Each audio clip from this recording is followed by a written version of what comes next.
This is Kim Korn with the Point of Order podcast, and we have our sixth candidate interview with Bob Mercer. So, Bob, do you want to introduce yourself, let people know what office you're running for, and why you decided to run? Well, absolutely. Good morning. My name is Robert Mercer, but please call me Bob. I'm running for the 3rd District Council for City Parkersburg. I'm running because this is my home. I was born and raised here.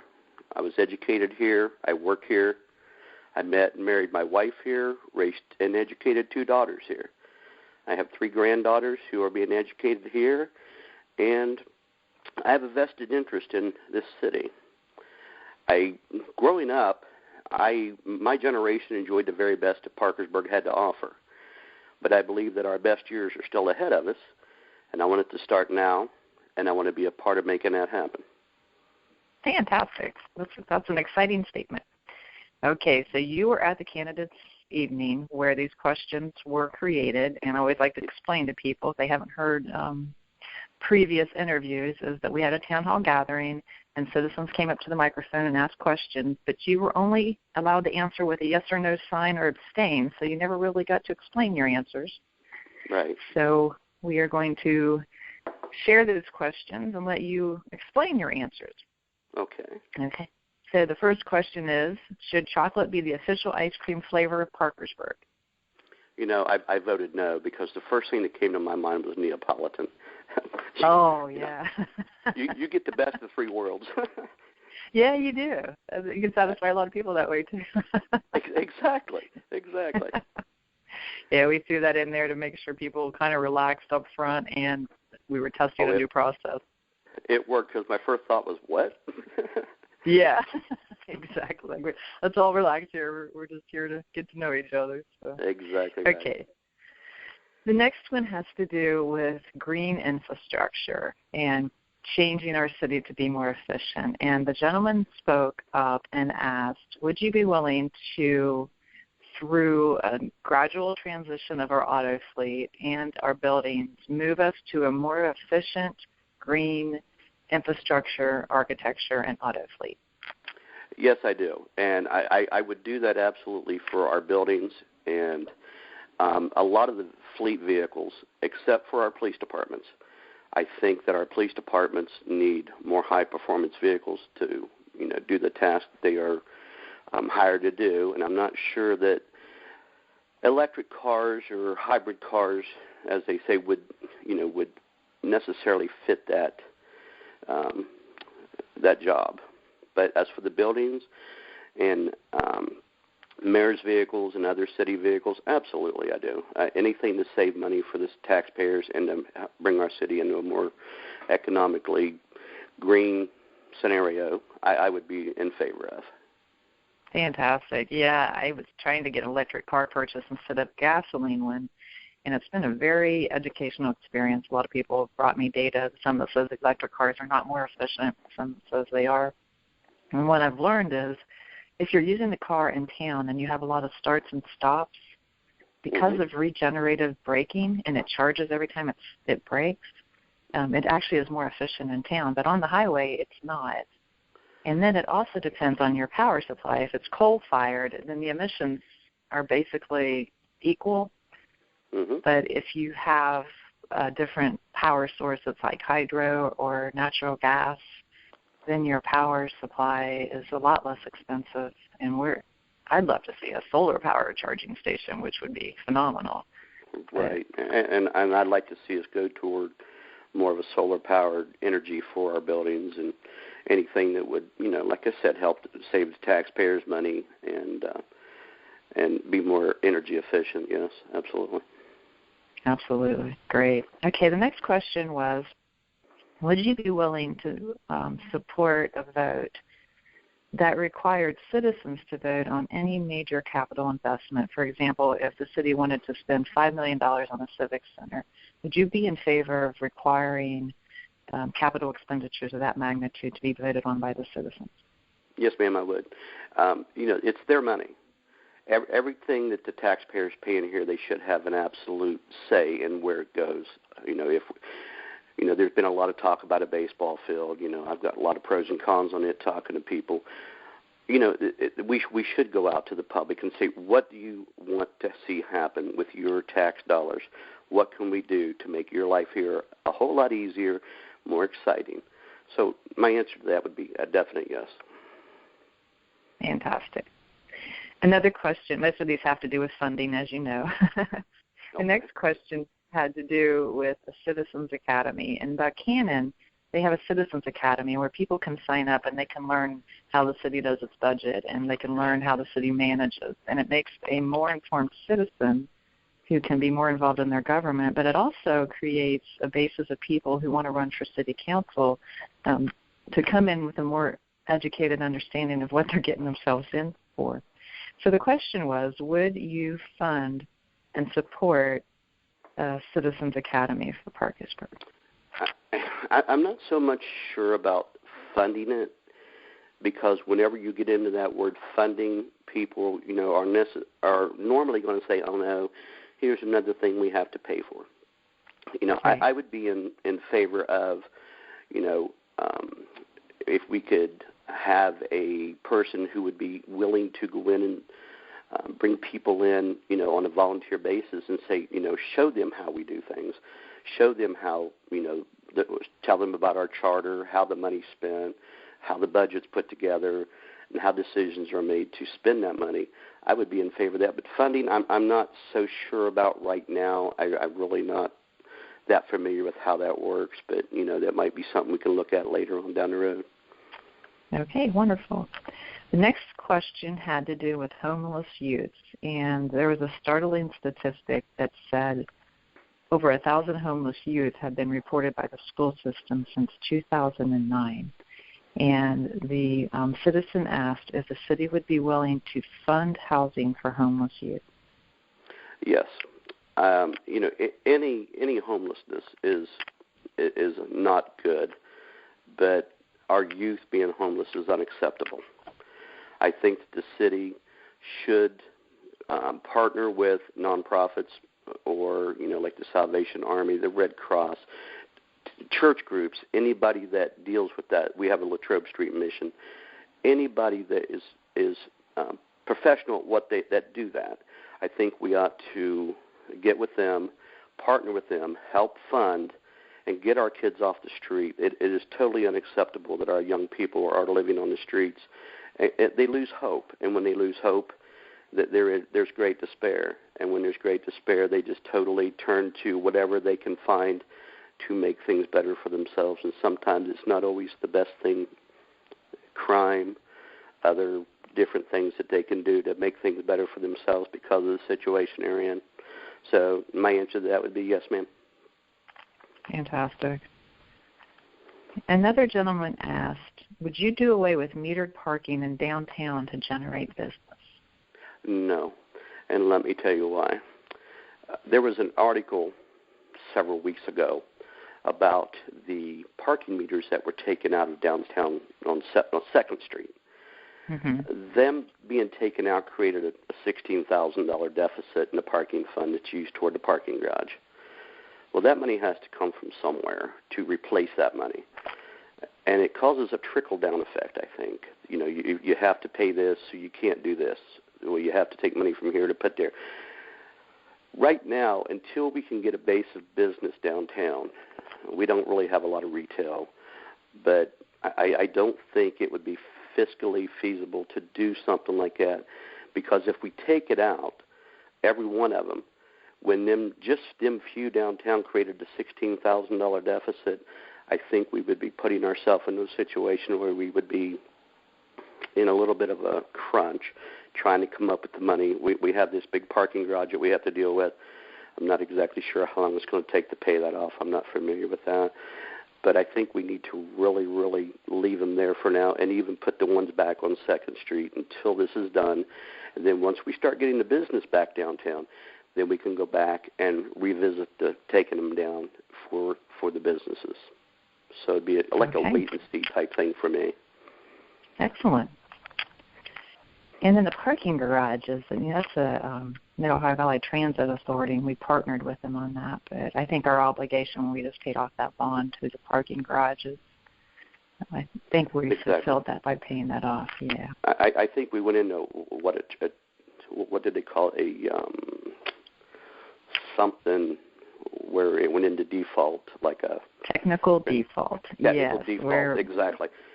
We were making our payments, but we were not keeping in savings the amount of money we were supposed to be keeping. Exactly. And that was partially from the parking meters on 2nd Street, but it was mostly because we traded the market for a parking lot, and we weren't allowed to do that. And we should have taken the money. I saw that too. Yeah. I kind of scratched my head on that one. Yeah, so the $195,000, the swap, that money should have gone to pay off the bond, and it wasn't. So it was a calamity of errors that caused it. But we did just pay it off, so now we're out of no more audit findings on that one, thank goodness. We took care of it. But. Outstanding. Yes, yeah. Okay, the next two questions have to do with marijuana. Okay. One is medical and one is decrim, so let me explain the next question. Okay. We had a citizen stand up and said that in Pittsburgh, the city council had just decriminalized marijuana, and what that meant was if you got caught with it, you didn't get a criminal charge. You got a civil penalty. You were cited and you were fined. And his question was, would you support the decriminalization of recreational marijuana? No, because that in itself would open up a can of worms that I don't think the city of Parkersburg would be willing to take on. You know, a lot of people cite Colorado, because there are people out there that, they've legalized marijuana and as such. But then people are having their problems out there. I read an article here recently where, these people come in, these visitors come into town, and they smoke marijuana or whatever. They end up in the emergency room. Well, I think if we decriminalize it, we're sending the wrong message to our youth. We're sending the wrong message to dealers who want to say, well, hey, we're not going to get anything if we go in there, so come on. There's a word a lot of people overlook. It's called illegal narcotics. And no matter how you look at it, no matter how you cut and dry it, marijuana is illegal until otherwise said so on a state or federal level. And I don't think Parkersburg should be involved in that situation.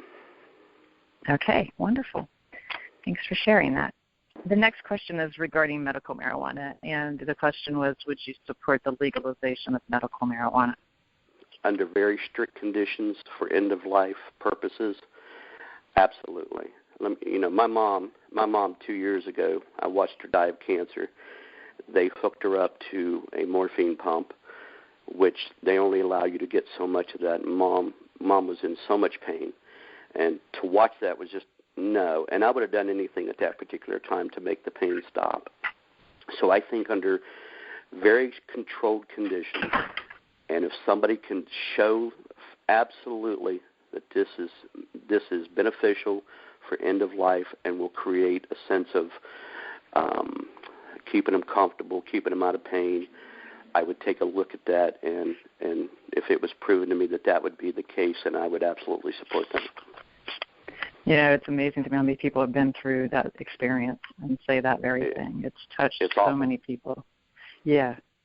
And Mom was diagnosed 2 months before she died. She didn't even know she had it. She was diagnosed, and the pain, it was just unbearable because there was no way. But, if under strict, controlled doctor conditions, and it would benefit the person and keep them out of pain for end of life, absolutely. Well, that's a touching story to share, Bob. Sorry about that. Appreciate your sharing on that issue. The next question has to do with the needle exchange, and it's something, when I first heard it, the citizen went up and said, in order to stop the spread of HIV and hepatitis and disease through these addicts sharing needles, would we support the funding of a needle exchange? And I've heard of needle exchanges, but never really considered them. But honestly, as many needles that are showing up on our parks and streets, it's something I'm really wanting to look more into. But would you fund a needle exchange for the city of Parkersburg? I would not. And because, again, there is such a word as illegal narcotics. It is I can understand the reasoning. I can understand that, you want to decrease hepatitis, AIDS, HIV, and you want to keep them out of our parks, and I understand that completely. But we would be becoming paid enablers. We would be enabling these people to do an illegal act, and I am totally 100% against, anything like that. Our police officers have enough to deal with without us throwing up more roadblocks for them to have to deal with. And I do not, from the bottom of my heart, do not believe that would be the way to go. There are other ways that I think we could probably do it, but again, that is something I'd have to take a long look at. But no, I do not agree with that. Yeah, I appreciate that. It's kind of a weird thing when you look at all the components of it. Exactly. I'm just getting more and more alarmed at the needles they're finding on playgrounds. Well, I work in the 911 dispatch, and we do get calls from people who say, "Please come and get this stuff," and I thoroughly understand where people are coming from, but at the same time, we would be becoming enablers, and that's not what we want. We need to get rid of this scourge that is attacking our city, and we're going to have to do it. And our officers do a great job. Yes, and like I said, putting more roadblocks up for them to deal with, no, I don't think so. Have you seen an increase in those calls at 911 to come get needles? Mm-hmm. People's finding it. They don't know what to do with it. It scares the heck out of them. They don't know what to do with it. And we send officers over, and the officers take care of it. And but I just think we would be enabling an illegal act, and I just do not agree with that. And I don't think the city should be involved in a situation like that. I know there's a senator in New York right now who wants to come up with a heroin zone where he wants people to be able to come in. They bring their own stuff. They give them the needles. There's a nurse on standby, and they do that. They let them shoot up heroin in the company of a nurse. I'm thinking to myself at that particular point, Kim, what in the world are we coming to? I mean, unbelievable. I couldn't even believe I heard that man say that. So no, in the short of it, no. Yeah, I saw that as well and was stunned. But I always think, unless I'm in that situation, I don't like to judge. And you never know until you're right in the middle of that what might drive you to do those things. But it was definitely a startling article to read. That's for sure. Right. But at the same time, I don't. Does the city want to be an enabler? I don't think so. I don't think that's something that we want to delve into. Absolutely, I completely understand that. Okay, the next question, completely off of drugs, is income. And the gentleman asked, if income continues to come in with sales tax as a rate higher than we had anticipated, would you be in favor of a reduction of the user fee? Yes, I voted yes on that. And, I think right now, though, I think that the city needs to hold steady and, make sure that our city is in financial solvency, for lack of a better word, and make sure that, we are able to meet our obligations, take care of our people, and then, the people weren't overly excited about certain fees anyway. And I think that anything we can return back to the citizens would be a great plus. But I think right now we need to hold steady to make sure where we're at financially and then slowly implement the program to cut it or do away with it. Yeah, right now in this budget, the mayor has proposed a $45,000 reduction in the flood wall fee. And that only affects certain people. And I had a gentleman stop me after council the other day and said, they get reduced insurance rates because of that flood wall. They get a lot of benefits as a result of that flood wall, and they help pay for that, which I wasn't aware of all the things he was talking about that they benefit from. And businessmen who have decided to build there are building in a zone that they wouldn't get insurance for before because now the flood wall is there. And he says, I don't think it's fair to reduce the flood wall fee. I think it would be more fair to take that savings and give it to the police fee, so everybody in the city would see a benefit from that reduction. And that was an interesting conversation. That was data I wasn't aware of, and certainly has me thinking about that. That would be interesting to look at. That would be something to look at. Yeah, definitely. Okay, the next question had to do with our dilapidated buildings, and as you know, especially in my district, it's horrible. Our population loss are dropping from the third to the fourth largest city. We have people that are just literally walking away from their houses, and they won't do anything about them. So we have, a huge supply of these. And, we see drugs being cooked in them, fires. We see homeless people spending the night in them. And to me, I think if we clean these up, our crime would drop significantly. But the question was, would you be in favor of reevaluating the laws for dilapidated buildings? Well, I think it's right where it needs to be. I think the fact that tearing down these homes and buildings that have been just in decay and are a blight to our city, they need to be torn down because, like you stated, we have people going in there doing drugs. We have homeless people building fires trying to keep warm. And we have people just going in there to create mayhem. So, yes, but I think, that's something that I want to take a look at the law, how that's read, because I'm not sure if the city tears down a house, do the owners keep control of that property? That's something I don't know the answer to that I want to know the answer to. If they do, then I don't think that's right. I don't think the city should have to go in and take care of something that they walked away from, and then they keep control of the property. Again, like I said, it's something I haven't read yet, but I'm going to and I want to. But, yeah, I think we need to tear these down. And I think also, there's another thing that goes along with that. We have some of these commercial buildings that some of these businesses, they've been sitting empty for quite a long time. I think we need to take a look at that and they either rehab them or they tear them down. We have a few buildings that I know for sure that I've seen over the years that are just sitting there and nobody does anything with them. So, it's kind of we just started that $100 vacant property fee that you pay every month, and that kicks in July. That you have to actually start paying. You got a year of notice, and then a year you have to start paying. So this year we should start seeing that come in as revenue, but also I've seen a lot of empty places that have been sitting for a long time get fixed up or torn down as a result. So instead of paying $1,200 a year, for it to sit there vacant, before there was no penalty, and now I've actually seen it spur some activity. And back to your comment about the houses, whether we keep them or not, that's part of the process. We look at houses that people have walked away from, and we decide if we feel they're of economic value to the city. And those houses, if based on a number of scenarios, we will do eminent domain and take and tear down and keep. There's another category of houses that we do not feel the city would do well at getting to developers. It wouldn't be in our best interest to own it. And those houses, we tear down for safety reasons, and we put a lien on their property. Okay. Right. A lot of times they get sold on the courthouse steps, and we never get our money back. It's it's really just gets to the point where you have to tear it down, put a lien on it, and try to get your money back. And that's it gets to be it gets complex. Yeah. Okay, the next question had to do with sexual orientation.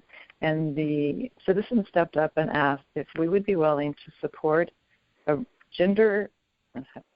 sexual orientation and gender identity resolution that would support protection and fair treatment of all groups.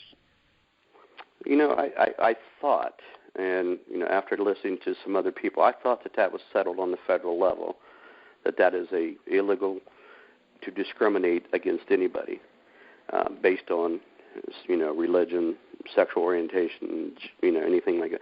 I thought that was, on the federal level already taken care of. I've thought a lot about that because I've listened to some of these. Like I said, I've listened to every one of your interviews. And I'm not sure that you can legislate how other people feel or act. I mean, we could go in and we could say, in the city of Parkersburg, which is a very diverse community anyway, and we are very accepting of a lot of people.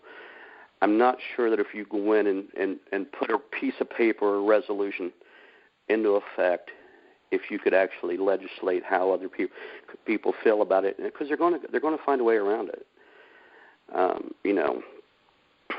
Again, a lot of people are for, a lot of people are against, and And it's none of my business, however people want to, whatever kind of lifestyle they want. It's none of my business to tell them that.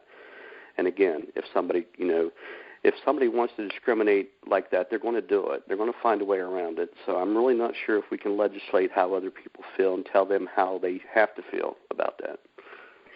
Yeah, I think the issue, the state law does not protect against gender, sexual orientation, and gender identity issues. That's missing, and that's actually a lot of cities in West Virginia have put in their city ordinances and included that as an issue they would not discriminate against. And also It makes sure that cities cannot discriminate and say, I'm not going to hire you because you're a lesbian. And that's where a lot of, so there is a deficit in the state law that does not offer that protection. Like Morgantown, Thurman, there's a lot of cities who have changed that locally to fill that void, and that's where that legislation push is coming from. Well, when that comes up, if that comes up before council, if I'm elected in council and that comes up before city council, then I will take a very hard look at it and make a decision on then right there. Right. Okay, the next question is on a totally different subject. It's on community composting. And the citizen asked if you would support the creation of municipal composting, and that could be, you have a bin, just like you have a recycling bin where people come and pick up your compost, or give you a bin that some cities have a bin you bury in the yard with a lid and you throw it in there. So she's asking if you would support municipal composting. I would. I think it would be, beneficial for the city. I think that, it would be something we could do with our trash, with our sanitation people, because they go around, I believe, and get the recycled items anyway. And I think, that would be something that would be good, good environmentally for the city of Parkersburg. And I would be in favor of taking a look at that and see where it would go. Fantastic. Yeah, we compost. I have the benefit of having a little forest in my backyard, trees and all kinds of animals, so my compost doesn't last long. It tends to become groundhog food. But I enjoy watching them. They just all screw around it, but I think it is important. Okay, the next two questions I combined. One was from a teenager in high school, and one was from a gentleman that works out at the college. And the high school student asked, would you be willing to reestablish the Mayor's Youth Advisory Panel? Now, mind you, that's the mayor's responsibility, but he was just asking if you would be in support of it. And the gentleman from the college asked, additionally, would you support college internships and getting the college more involved in civic government? Yes, I would. Recently at a meet and greet at the Judge Black Center, I actually had a 9th grade student approach Joey Knotts and I, take us off to the side because I've been looking for you guys and wanted to talk to you. So we went off to the side, and he goes, we're really interested in this, and would you be interested in reestablishing it? And I looked at this young man and I said, absolutely, we would. Our young people, Kim, want to get involved so bad, but they don't know how. So it's up to us to bring it to them. I think that the more involved they are, the more informed they are, and the more they know from, in his case, in 9th grade up, the better they will be if they decide later down the road that, hey, I want to step into city politics. I want to make a difference in what happens in my city. They will be more highly informed. And a lot of people who just come into it, just blind, so to speak. As far as the college, absolutely. My daughter goes to college. She goes into she's doing social work. She graduates in May. She does what's called a practicum, where they go. She is doing this at the Sheltered Workshop down here. Absolutely loves it. The people in the colleges could come to the city of Parkersburg as a intern, learn everything that they need to know about how the city runs, and again, it would make them so much more informed when they decide it's their turn to step up to the plate and say, it's my turn to take this city in the right direction. Absolutely. Yeah, and I think it would help them stay here because they would feel more connected and like they did have the voice instead of moving away. Well, that's a lot of the problem. I mean, this young man, we talked for a good 30 minutes, and they feel like that they're sitting and watching all the adults make the decisions. We talked about the skate park, we talked about a baseball field and stuff, and he goes, not all of us do all that stuff. He goes, we have nothing to do here. And I said, well, then that would be where the commission, the youth could come in and they have a pulse on what the young people are thinking. Bring it before council, bring it before a committee, bring it before the mayor. Let us know what the young people are thinking. That is their city in the future. They are going to be our future leaders. And again, if we can keep them here and we can keep them involved, amen to that. Absolutely. I think it's just so imperative. Okay, the next question dovetails onto that about college students, and the citizen asked if we would be willing to fund free bus passes for college students. I thought a lot about that, and my answer to that would be no. And only for the reason is we would have to do it for other groups, the elderly on fixed income, people with disabilities. I'm all for higher education. Like I said, my daughter's in college. My other daughter's getting ready to apply. I absolutely think that we would have to take a look at other groups too. I would be in favor, though, of a discount bus pass that they could purchase, with their student loans, or something at a discount rate where they won't have to pay near as much, where they would have a card that they could present, and it would help them in the cost of it. But I think we have to be very careful about giving to one and not the other, if that makes any sense. Oh, absolutely. And I feel when you give something away for free, it doesn't tend to be valued. But if you make them earn it or work for it, even if they did so much community service in exchange for a reduction, it means a lot more than just handing it to them. Very good. Okay, and the last question was my question. I always like to let people know that. There was a committee hearing in Charleston, and the chair forbid a citizen from taking pictures and documenting the meeting. And my question is, would you ever ban a citizen from documenting any public meeting? No, ma'am. We are their city council. This is their government. They don't work for us. We work for them. If they want to come in there and they want to, it's something specific that they've been waiting on, and they want to tape it or record it because they want to be informed about what's going on, who are we to stop them? We work for them. They tell us what they want us to do. We try our very best to do what we can do for them. So no, I think that would be inhibiting their freedom of everything. As a matter of fact, it would just be. I just don't think it would be right. No.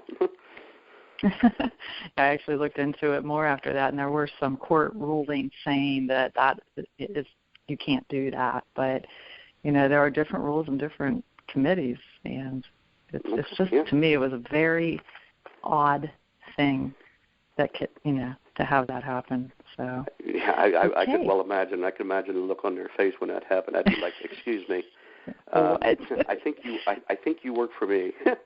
Yeah, when I read that in the paper and that it happened in Charleston in our state capital, I was dumbfounded. I was just absolutely taken back by it, as were a lot of other people. Thank goodness, but it just was an interesting thing to have happen. So okay. I've run across a lot of things, Kim, and the one thing that I've run across most of all, and I'm sure a lot of people know this, people are angry. People are frustrated. People are fed up. Somewhere along the line, we have to turn a corner somewhere and say this is not not the direction we need to go in, and we need to reverse it pretty quickly. I think you're absolutely right, and it's been heartening to see democracy at work. People stepping up and saying, "Oh no, this will not be what my town is known for, or how my town is going to be run." And all the way from city governments all the way up to nationally, you're seeing this. And there's a book called Unruly Americans, something about the forming of the Constitution, and our government wasn't formed because everybody was so well behaved. It was formed because people said, no, we are not going to be governed this way.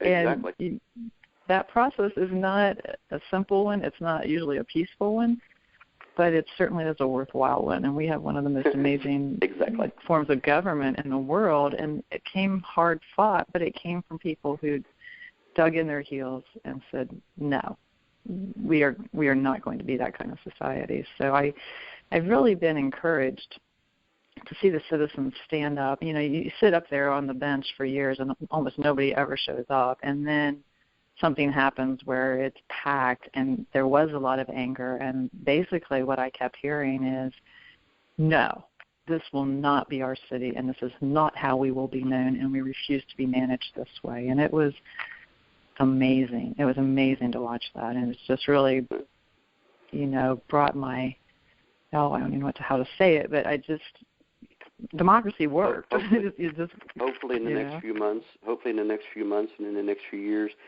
we can turn it to where the people come to our council meetings and they can get involved respectfully and they can tell us what's on their mind, and we can in turn respond back to them and let them know that their voice is heard and that we're just not sitting up there going, yeah. Because trust me, that's not what I'm in this race for. I'm not in here just to sit up here on council and say, hey, look what I did, Mom. No. Right. No. It's not going to happen. I'm seeing a lot of that. A lot of citizens stepping up and willing to throw their name in the hat, like you, and really appreciate that. And people are saying we are better than what was there. This will not be us, and it's just been awe-inspiring to watch that process. And just I want you to know something. We really appreciate, and I really appreciate you. I appreciate you bringing this, interviews to the people, letting them hear what we have to say. I read everything you put on the internet. I really do. I get on there and I look at it. I'm going to be at the park next week with you all, because you're involved. I want to be involved. Everybody wants to be involved. It was overwhelming to look at the response that the park commission's getting. You want to reestablish that? People do. It was so awesome to see the people step up and say, "Put me in." Yes. Wasn't that amazing? I mean, like 0 to 60 in a day. Exactly. It was, and that's why it's just so wonderful. These people, like you said, they want to be a part of this, and they're trying to engage, and they just need, like you said, just they don't know what to do, but they want to do it. And that park thing, I was like, oh my gosh, there's so much energy here, and they want to make it better. It's up to us to make sure that we bring that to them. It's up to if anybody in a position of authority, it is up to us to make sure that they know how to be involved. Yes. That is my opinion. We need to. The people in authority need to show these people how they can be involved and let it catch hold like yours did with the park and everything. I just sat there and I showed my wife. I said, "Look at this thing," and she said, "How do I get involved in that?" And I said, "Well, let me find out." She said, I would love to get on the park commission. She goes, "How do I do it?" And I said, "Well, let me get with people and find out how do we go about doing this." So, Yeah, and in the meantime, while, it's really up to the mayor and the city to do that, there's no reason why we can't I don't want the energy to die waiting for a political process. So it's like, let's just change this to the Friends of Parkersburg Parks group. And actually, Christy Walcott is really the leader on this, and I'm just in the background helping at this point. But, let's change this to a group right now and take this action and energy and use it immediately. And she said, well, let's meet at Southwood Park so we can see all the great things the city's doing. And, well, if we're going to meet, let's pick up trash. I mean, it's just so wonderful to watch it. It's just dynamically happening because of the energy and interest of the citizens in their parks. It's awesome job, and I applaud everybody involved that stepped up to make it happen. Yeah, and thanks for being there. You're everywhere, and I appreciate that. I try to be. I try to get out there. I want people to know who I am and why I am, why I'm doing what I'm doing. Yeah. And I notice that, and a lot of people notice that. That's one thing I keep hearing is, we know more about our candidates than we've ever known before, and you notice who's always there or who's there the majority of the time and who's speaking up and who's participating. You notice that, and that's going to have a huge impact, I hope, when people go to vote. These are the people that are really coming and learning and getting to know you and meet you, and you may not agree, but you can have a civil conversation and have that civil disagreement. It means everything. Exactly. And I think, just you doing this interview and letting people hear your voice and your opinions and having the courage to say them, that people don't realize it. I didn't realize it, that when you become a representative for people and you start talking, you're like, oh my gosh, this is totally different than just talking on my own. So it brings in a whole complexity. So especially when you're running for office. I appreciate you doing it because you really are. You're saying, I know my positions. I'm willing to stand up and say them. I'm going to share them with you. And if you don't agree with me, let's talk about it. And that to me is everything. And that's why I applaud everybody that's doing these interviews. I think it says tons about them as a candidate. And I appreciate it very much. So, Bob, we'll let you wrap up and you tell the citizens what you, whatever you want to leave them with. And go ahead. I'd like to leave them with this, Kim. Waking up one day and saying, I'm going to go run for city council is not how it works. It takes a lot of thought. It takes a lot of discussion with your family. And whether you are in, you go this way, it takes a lot of prayer. You just don't do it. Stepping into a position to where every decision you make will affect the life of 30-some thousand people is a daunting task all by itself. And I feel that I'm ready for that task. Again, this is our city, and we want to make sure that we are headed in the right direction. I don't make a lot of promises, but the 4 promises I'm going to make to the 3rd District of Parkersburg and to the citizens of Parkersburg is this. I will listen closely, I will work honestly, I will vote wisely, and I will implement justly. I want to move our city forward. I want it to happen now, and we need to bring back Parkersburg pride. Fantastic. That was just wonderful. Well, thank you so much, Bob. I will get this out very soon, and I really appreciate your time, and we hope to see you at the next candidate I just want to say one more thing. Every decision made by the 9 people in the council chamber not only affect your family, but it affects us and our family, because not only are they council members, but they are also citizens of the city of Parkersburg. Absolutely. First and foremost. But I thank you so very much, Kim, for doing this.